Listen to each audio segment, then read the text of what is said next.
りがとうございます。アクアスティード殿下のお気持ち、とても嬉しく思います。Whoa, my friends, we got a good one today. This was The Villainess Is Adored by the Prince of the Neighbor Kingdom. And as I'm watching a lot of premieres, as winter season's upon us, I'm watching a lot of premieres. I have a lot of opinion when it comes to isekai reincarnation stories, and 90% of the villainous anime tend to be one of those two categories. It's either reincarnation, isekai, or like ghost took me over or something like that, right? And most of my feedback, my negative feedback towards isekai and reincarnation, is when they're done inappropriately or when they're done wrong. And most of the time it's because they jump in and the isekai or the reincarnation is just an excuse for the main character to have more knowledge than they should, whether it was at baby stage or at 8 years old or 16 years old, so that they know what's going to happen, or they have a lot of knowledge from the past world, but they never really explore that. And it's always a frustrating, it just feels like really, really lazy writing.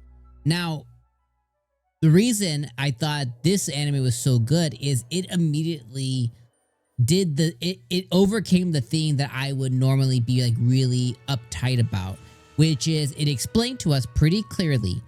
This girl at 16 remembers that she's not Tiara Rose. She is the villainess, but in her past life, she was a girl who was playing an Otome game, and she lived out her whole life, and she died before she was able to play the sequel of the game. So she knows all the things that happened up to about the sequel, and she remembers her past life. We got to see her, playing the video game. We got to kind of see her walk us through everything that happened. She was like, okay, I remember this is what happened. I was in my living room. I was playing through the game, and the prince, which I forget what his name is, Hark Knights, was my favorite character, and these are the things that happened. And she basically walked us through, like, okay, he does this, then me, the villainess, does this, then he goes after this, then the ceremony happens, and I am put on the pedestal for acting these ways.